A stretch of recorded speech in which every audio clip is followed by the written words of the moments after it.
The We Don't Have Time podcast is part of the world's largest media platform for climate action. Go to wedon'thavetime.org to learn more and join the climate conversation.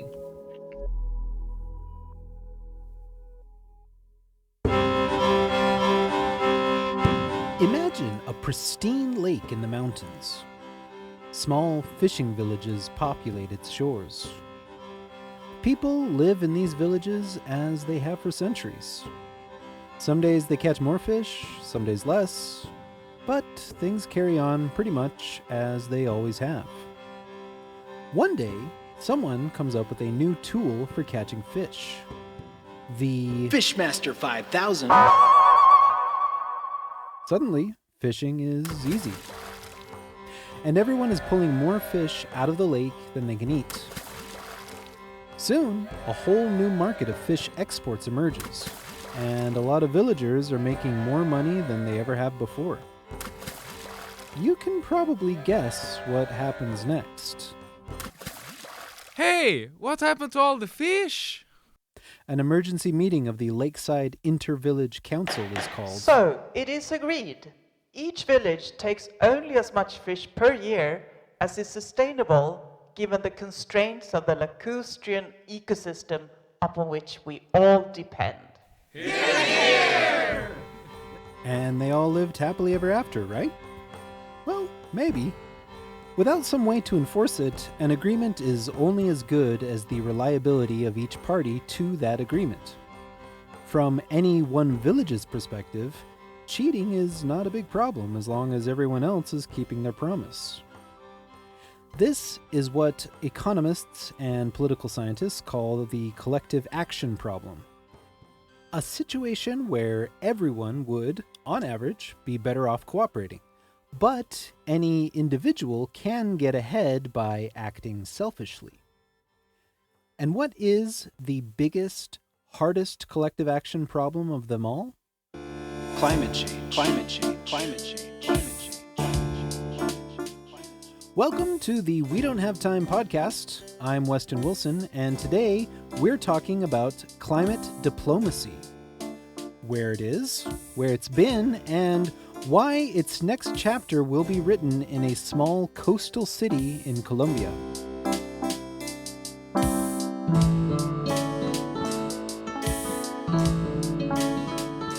So, climate change is a global problem. To solve it, we sort of need everyone in the world to get on the same page. That is no small trick. And we've been trying to make it happen for quite some time now. This has a long history. The concept was born in 1992 at the Rio Earth Summit, when the dividend of the end of the Cold War would pay for all these outstanding issues that hadn't been dealt with, like climate change and the loss of species. That's Nick Nuttall. He's one of the presenters on We Don't Have Time broadcasts. He's also a journalist who has been covering climate diplomacy since its very beginnings. So the various conventions were created, and one was the UN Framework Convention on Climate Change.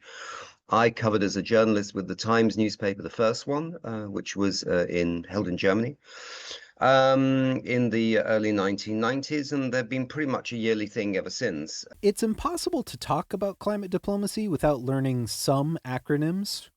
So Nick mentioned the United Nations Framework Convention on Climate Change, the UNFCCC. With the UNFCCC signed in 1992 in Rio de Janeiro, the nations of the world agreed to meet up every year to figure out how they can act together to mitigate climate change. Those annual meetings are called the Conference of the Parties, or COP. And there's one important thing to understand about the COP process. So the COPs are a UN process, and in the UN process, every country's vote is equal.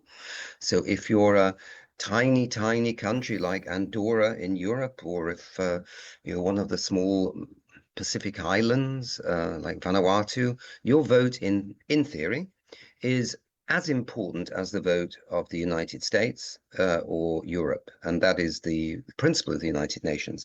So it's a great principle.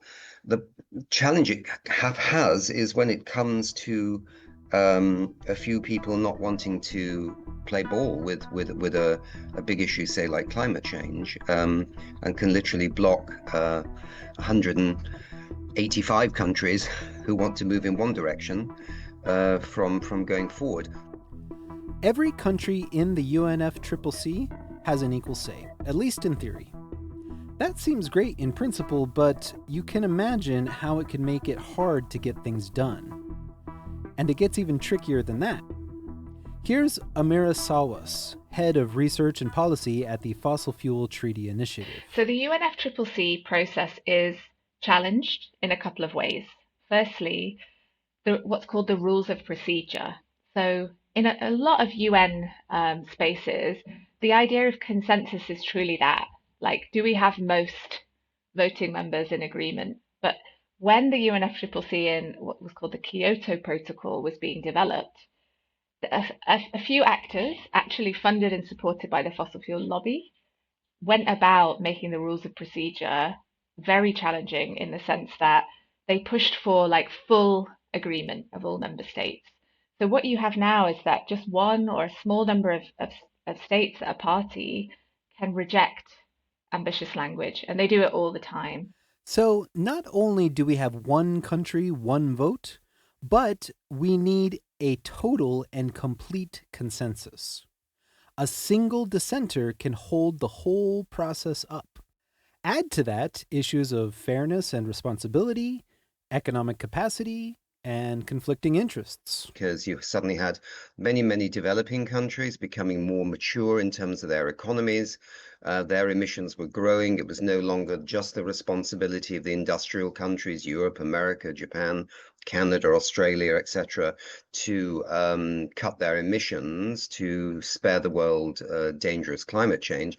It suddenly became increasing the issue of poorer countries that were now becoming more mature economies, less poor and more rich, but not sort of completely rich. So then you got the very complex, discussions that then carried on about whose responsibility is what and who should be doing what.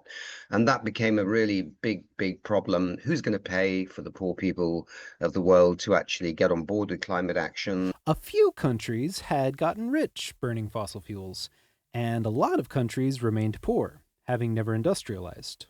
How do you convince all of them to A, give up on the energy that made them rich in the first place, or B, choose not to do the thing that could make them rich in the future? That's a tough sell. So the process dragged on. Every year, a new COP in a new place. Every year, no agreement, back to the drawing board.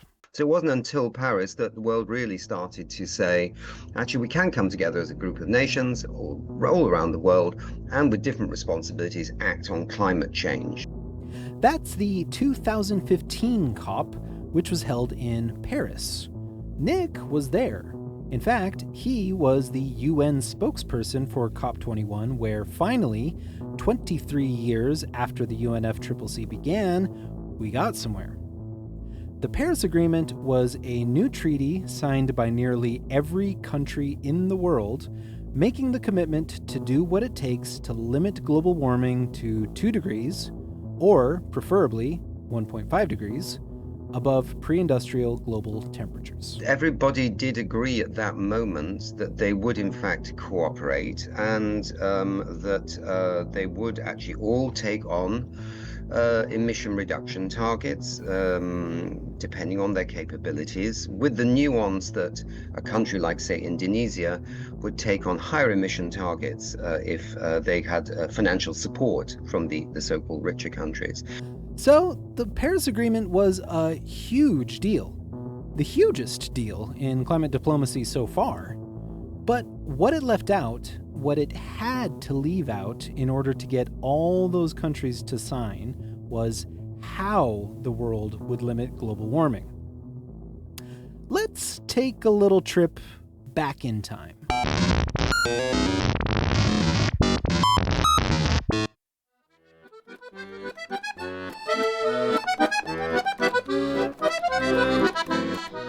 Bienvenue à Paris. The year is 2015. The world has agreed to limit global warming. Super, hein? but net zero is not part of the popular vocabulary. Dommage. Countries don't like to be told what to do, so we leave it up to them. Hop là, each can make their own nationally determined contributions, meaning they set their own emissions reduction targets, and they decide how to reach those targets. Et voilà! Is that ideal? Non, mais c'est la vie. How else do you get 196 parties to agree to anything, huh?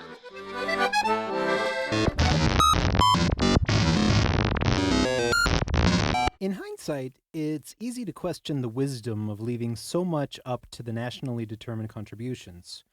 But leaving out the details about how we'd limit global warming was probably the only way to get everyone on board.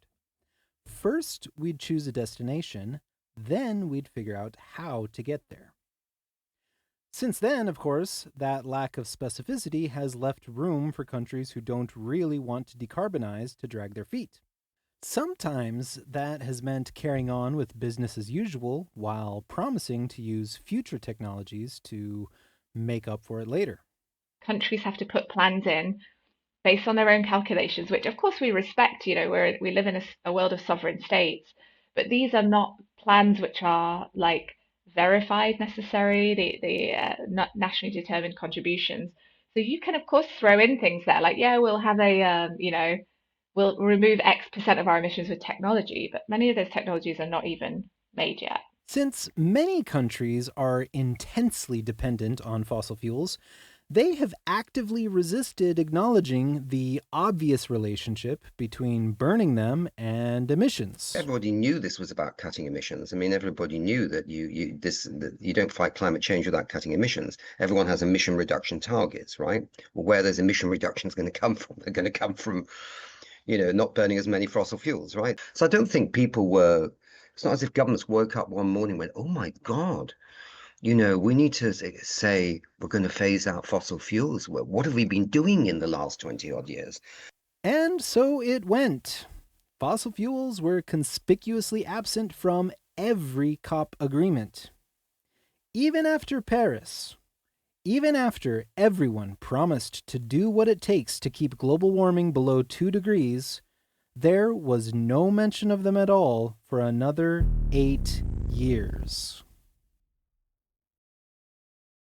Then, at COP28 in 2023 in Dubai, we finally get an agreement that calls on parties to contribute to, quote, transitioning away from fossil fuels in energy systems in a just, orderly, and equitable manner.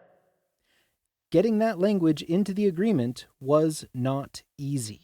And of course, they were in a big spat at the end with some of the other Middle Eastern countries, other brothers, sisters, whatever, like Saudi Arabia, Kuwait, because there was the UAE at the end, not at the beginning, by the way, but at the end saying, okay, we'll back this phase out of fossil fuel language.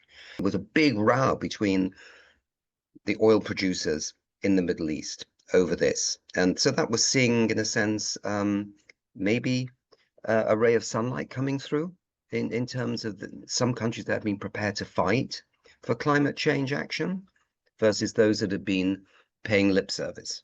This breakthrough had been a long time in the making. Just to put that in context, that's as absurd as Alcoholics Anonymous holding 28 years of conferences before they get a backbone to actually mention the word alcohol in the outcome document. That's Kumi Naidoo, president of the Fossil Fuel Treaty Initiative, speaking to We Don't Have Time at COP30 in Belém. Why did it take so long to name the source of the problem? Naidoo has a theory. Right, for every 25 delegates at this conference, one of them is a fossil fuel lobbyist. So there's 11,000 fossil fuel lobbyists that are at this conference, right? So again, if you stay with the Alcoholics Anonymous analogy, that's like the largest delegation to a Alcoholics Anonymous conference is the alcohol industry.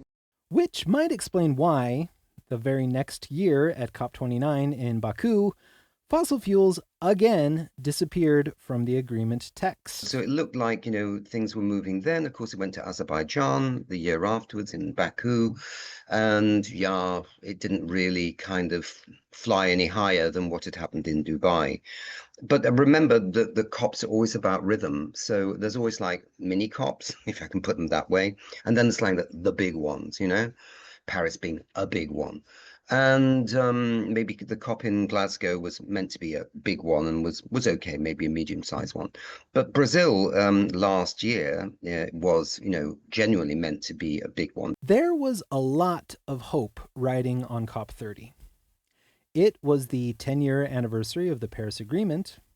It was the first COP in 3 years to not be held in a semi-authoritarian petrostate. There you had a very large Latin American country under the presidentship of President Lula, absolutely clear that they wanted to have really big and significant action. So they tried to get that text in again on the phasing out of fossil fuels, and they were slapped down by a number of countries. 10 years after the Paris Agreement, 2 years after Dubai, yet another COP agreement without mention of fossil fuels. But this didn't come as a surprise to everybody.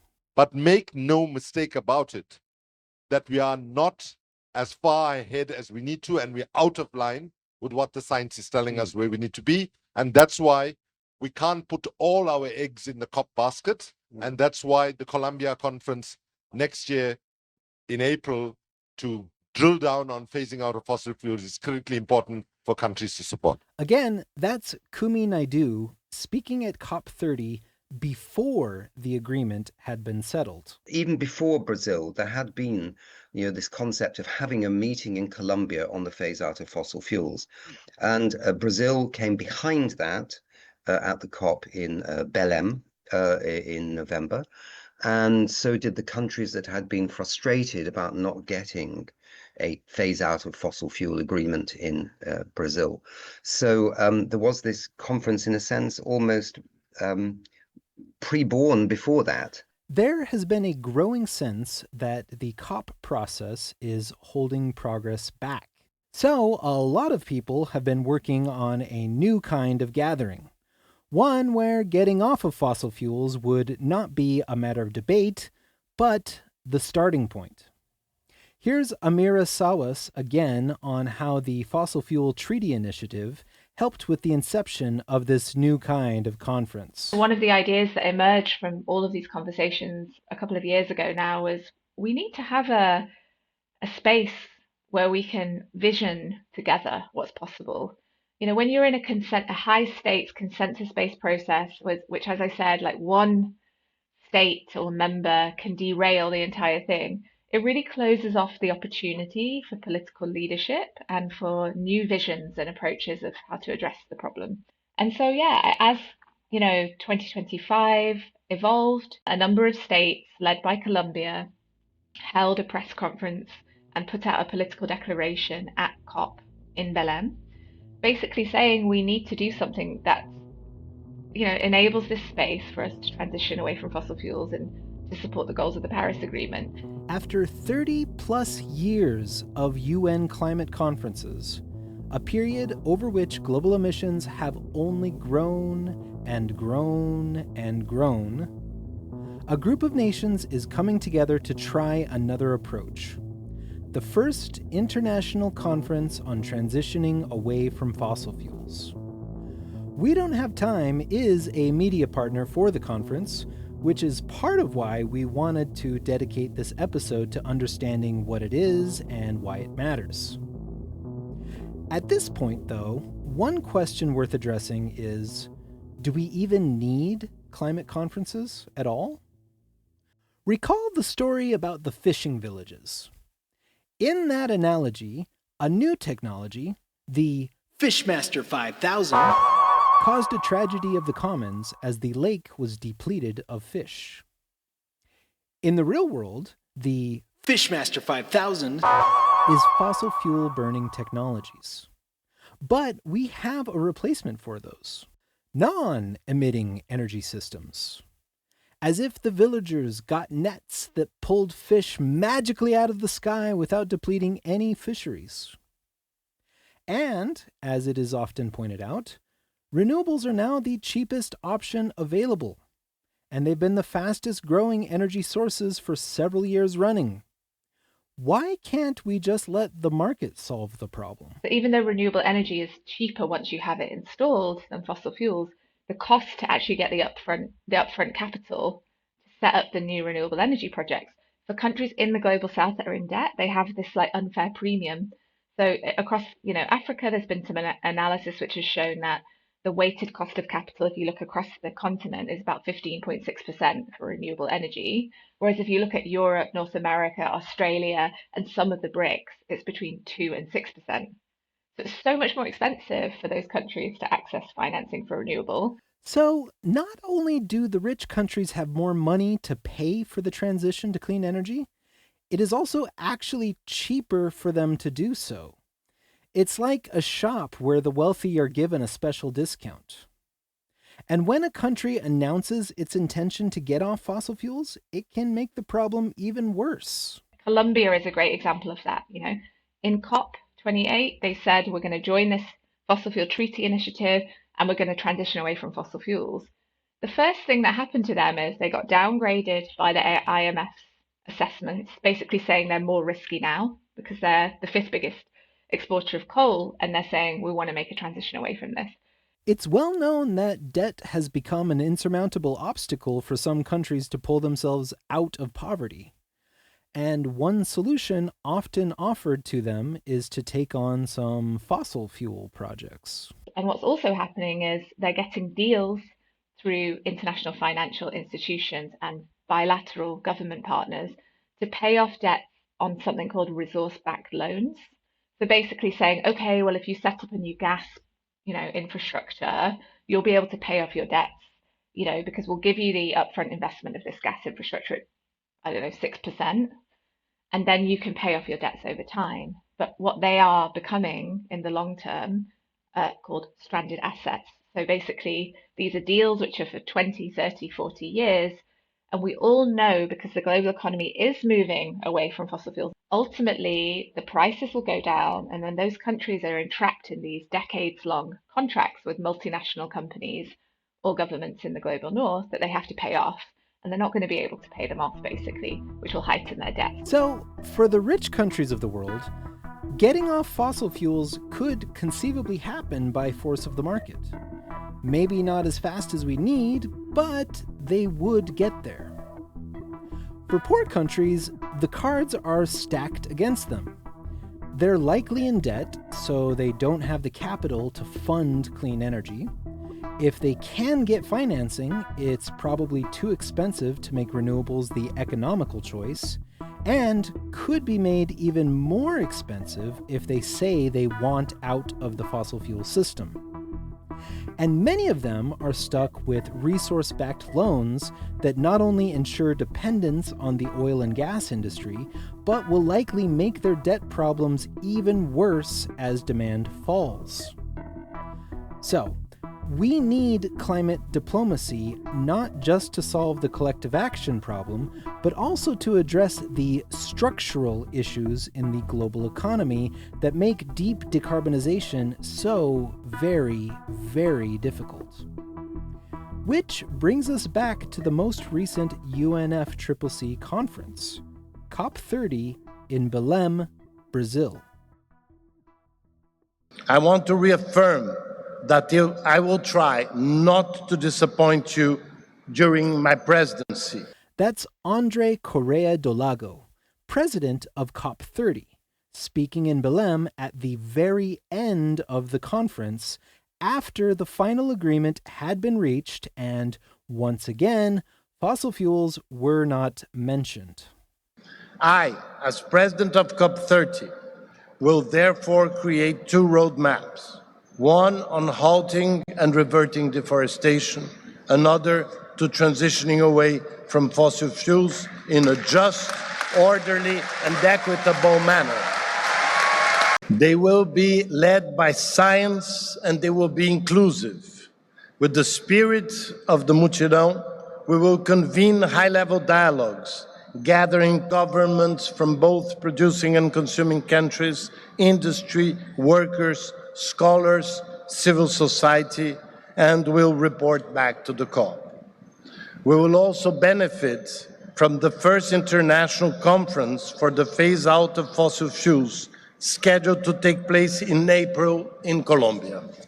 In other words, André Correa do Lago, who will continue serving as COP president until the next COP, announced that he would take it upon himself to produce a document that the parties couldn't agree to produce during negotiations: a roadmap away from fossil fuels. Many believe that such a plan is necessary to give future talks a framework with any chance of making real progress. Do Lago's roadmap is not the same as the Fossil Fuel Phase-Out Conference. They are two initiatives running in parallel. And, as Do Lago mentioned, the conference in Santa Marta will inform the document he ultimately presents to the parties at COP31.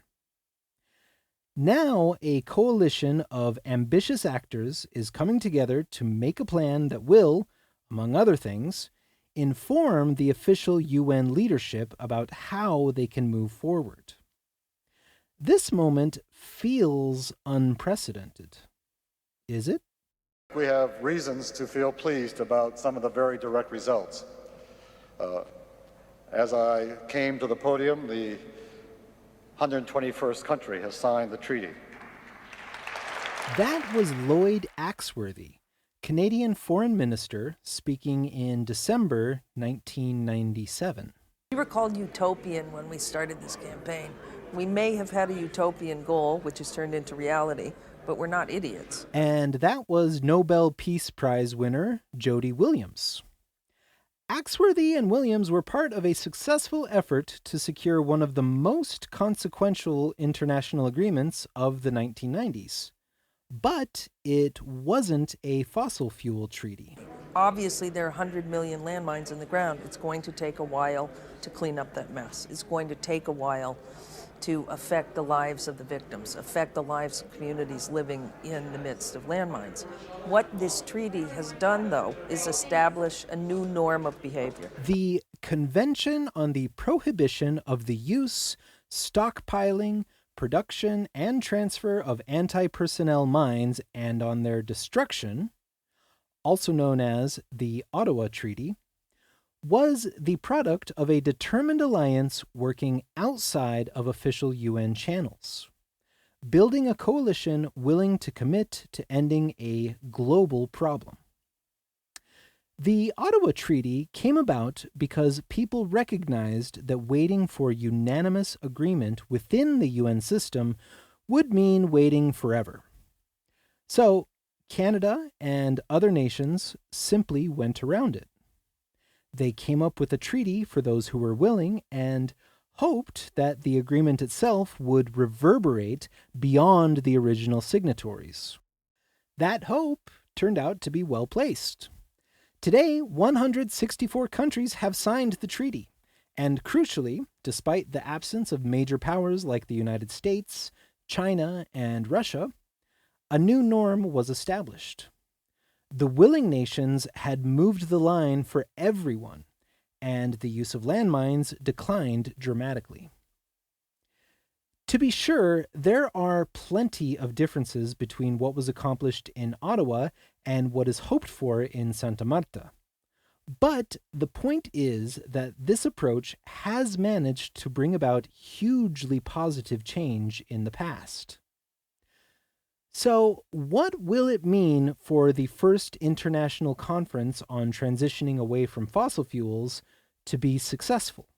I think a successful event would be a good show of nations that want to get off fossil fuels. I think the beginnings of a landscape that includes the richer countries and the poorer countries, all in common cause. So, yeah, good show of nations that want to do it. As of this recording, there is no publicly available list of confirmed participants at the conference. But it's likely that the 18 national governments and many of the 193 subnational governments that have officially endorsed the Fossil Fuel Treaty Initiative will be there. We can also expect some representatives of the more than 80 countries that called for a roadmap away from fossil fuels to be included in the COP30 agreement. So it's about treaty provisions, but it's also more broadly about building the bloc of nations who want to, firstly, and more broadly than the treaty, really commit to this vision that we can do this and we should do this and we have to do it now. But while a big turnout would be a great thing, the Santa Marta Conference is not meant to produce a fossil fuel treaty. It's building the framework, exploring the space of possibilities. I think for us at the Fossil Fuel Treaty, although the treaty initiative itself is just one part of this conference, I think we want to start consolidating some of the conversations we're having. For example, something that I'm working on, I'm working on the mechanisms that a fossil fuel treaty will have to offer. So primarily at the moment focusing on the financial barriers, which is a big theme, right, in the Santa Marta Conference.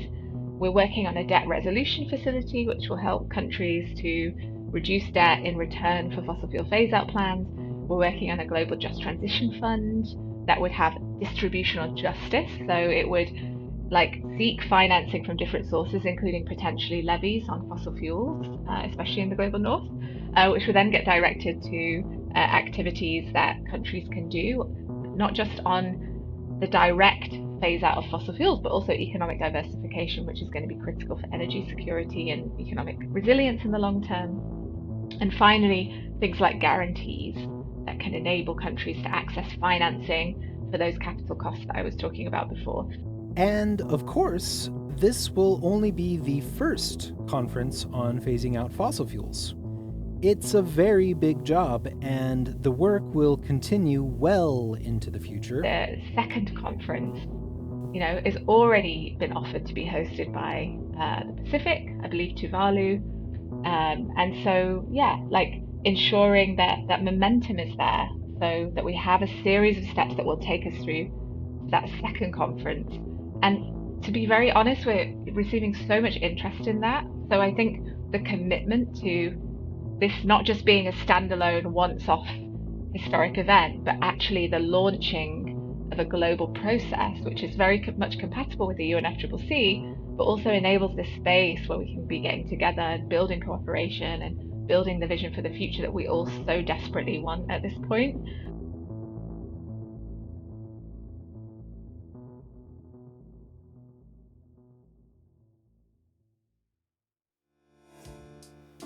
What does it take to solve a collective action problem?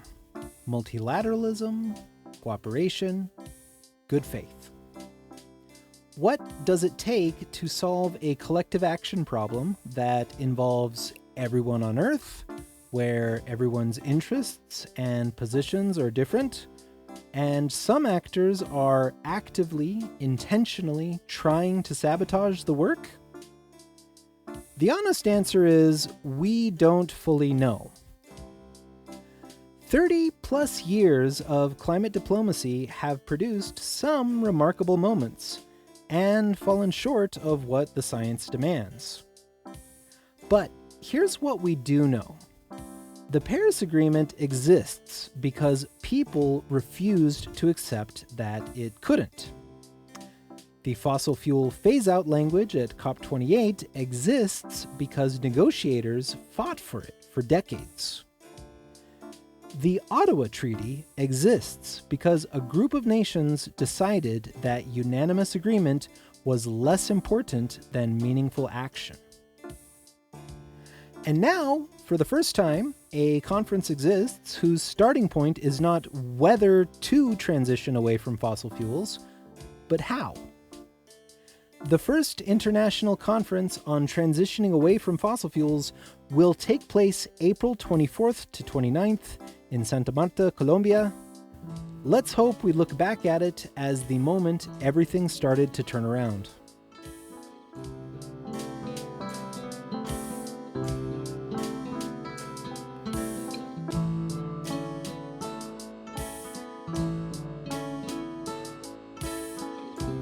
We Don't Have Time is proud to be reporting from Santa Marta. Follow us at wedon'thavetime.org for coverage as it happens. This episode of the We Don't Have Time podcast is brought to you by our sponsor, which could be you. Would your company like to reach thousands of climate-conscious listeners with the best climate and science-focused podcast on the internet? Get in touch. We Don't Have Time is the world's largest media platform for climate action, bringing together voices from science, government, business, and civil society to accelerate climate solutions worldwide. You can find links in the show notes to all the interviews and panel discussions we took clips from for this episode. Go to wedon'thavetime.org for our full video archive and much more. Together, we are the solution to the climate crisis. Thank you for listening.